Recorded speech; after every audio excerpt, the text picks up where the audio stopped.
everyone, welcome back to my channel. Today I decided to film a how I am preparing myself for labor, for birth, things that I'm doing leading up to it. I thought I'd share. Now, these are all things that I've researched on my own. I've also spoken to my midwife about, and I've done a lot of research into. So please, if you're pregnant, then do the same thing. Take it with a grain of salt of me just sharing what I'm doing. But always consult your medical practitioner, whether it's your midwife, your doula, your OB, just to kind of see if you can actually be doing things that you see other people talk about, because it's really important that you do consult with a medical professional before doing so. So yeah, now that the disclaimer's out of the way, if you guys want to see the things that I'm doing to prepare for birth and labor, then keep watching. Okay, so firstly, I have a microphone down here. I hope that it's not, the sound quality isn't terrible because I couldn't really have it on me. I've been really interested in hypnobirthing, and I've been wanting to do a hypnobirthing course for quite a while. So the one I decided to do is called Your Birth Project by Jordan. It was like an online course, and I'm currently like halfway through it. It's all about like learning breathing techniques, ways to keep yourself calm and have a positive mindset when going through a birth. One thing I do love about her course, by the way, I purchased it myself, but one thing I do love about her course is that I think hypnobirthing is seen as like, unmedicated natural births. However, it's not always the case. Like if you go in and things change and you end up having to have a emergency C-section, then it kind of you need to breathe. Then it kind of teaches you ways to keep yourself calm to go through that kind of birth. Like it's not just for unmedicated natural births, it's all births, and how to have a positive experience from it. I'm out of breath. So I've been doing that, and I'm currently 30 weeks pregnant. 30 weeks and 4 days. So yeah, I've been doing that, and I started a bit early because I want to be able to practice like all of the breathing techniques and use it in my everyday life as well, because I know that that can be really helpful, especially if you have anxiety, if you have those moments where you feel really overwhelmed. And then I actually purchased some of these from Jordan's store, as I got this what is it called, essential oil, and it's called Calm Birth. So I've been diffusing this, especially when I was doing some of the yoga in her course, and it's safe for me and baby, so I can diffuse it while I'm in labor. I also bought a diffuser. It's got mandarin, sweet lavender, spearmint, clary sage, sandalwood. So I'm going to take this along with me while I'm in labor, and I'm going to have Hubs be topping up the diffuser with this. I've been keeping myself familiar with this scent, so I associate like the feelings of being calm and relaxed and things like that with this scent, and hopefully it'll transport me back there in the moment when I'm going through contractions and labor.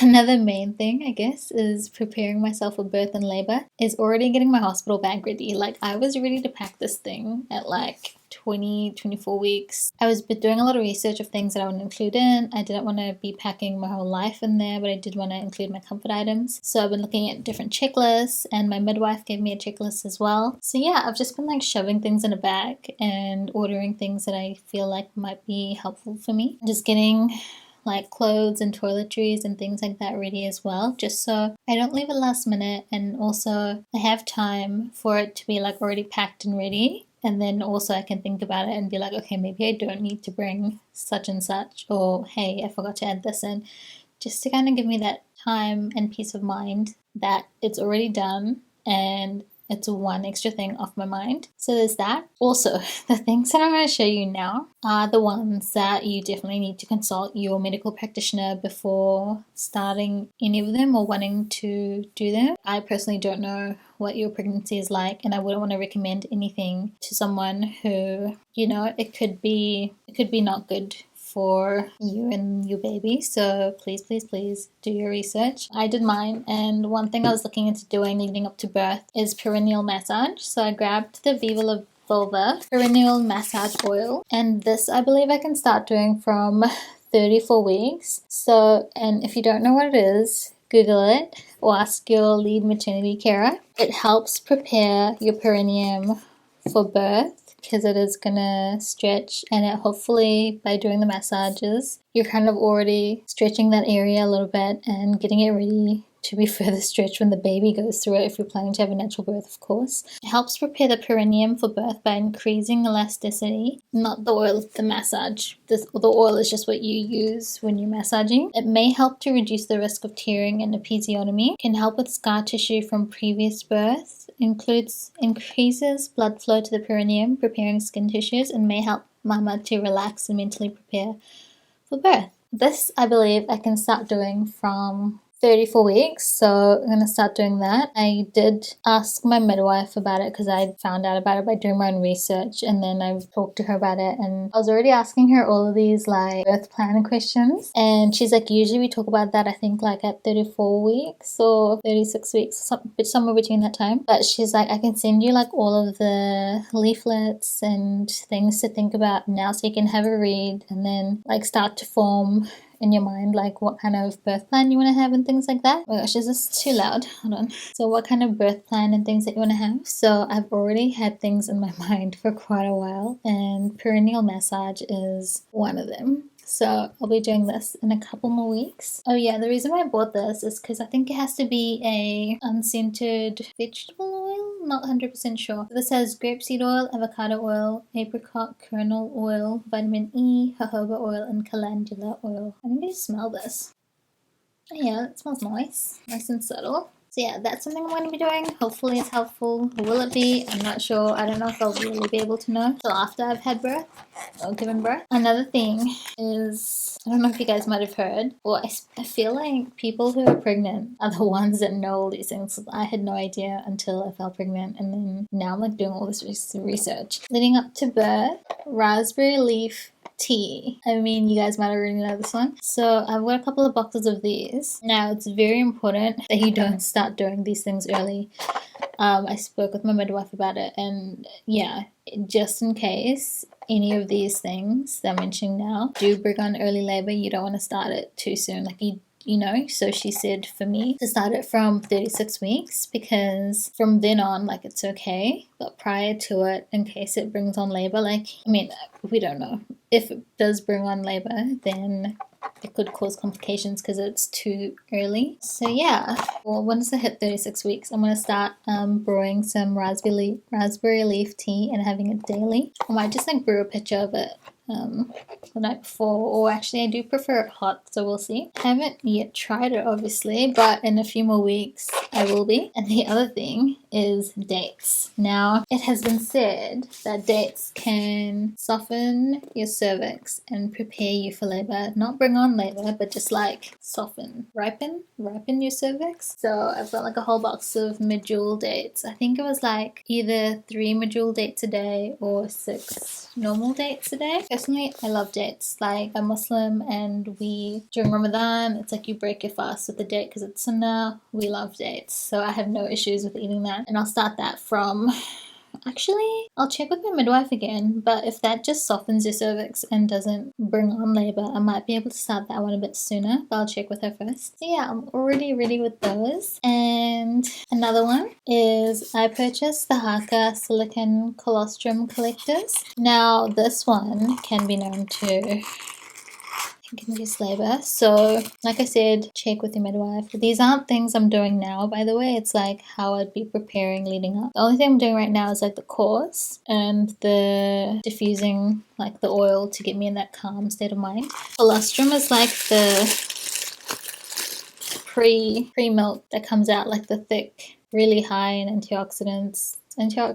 antibodies, really good for the baby, and it's what comes in first before your milk comes in. So I think this I can do from like 36 weeks, 37 onwards. I'll double check with my midwife, is harvest some colostrum, because one, I think it's great to have on hand, like if you're able to. I don't know, like I think everyone's different. It just depends. And if you can or you can't, it doesn't affect whether or not you'll be able to, like, it doesn't mean that you will or you won't be able to breastfeed. Like, I don't think they have any sort of link. I've wanted to do this for a few reasons. One, because in case baby, if there's any complications and baby has to be taken away from me in the hospital, and at least like they'll be able to still feed baby my colostrum, or like if my milk doesn't come in for a while, baby's still able to get nutrients through my colostrum. And then thirdly is like, yeah, it can help bring on labor. I don't know if it's like really proven, but obviously check with check with your midwife. So yeah, I'm excited and I'm hopeful that that would work for me. But I love that they're just like reusable silicone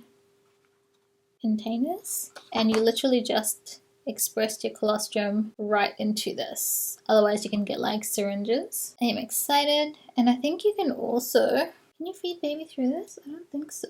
Oh wait, yeah, no you can. Okay, this is clever. So you put this on here, and this has a lid, so you can feed baby straight from this. So clever. Yeah, I bought that from Haka.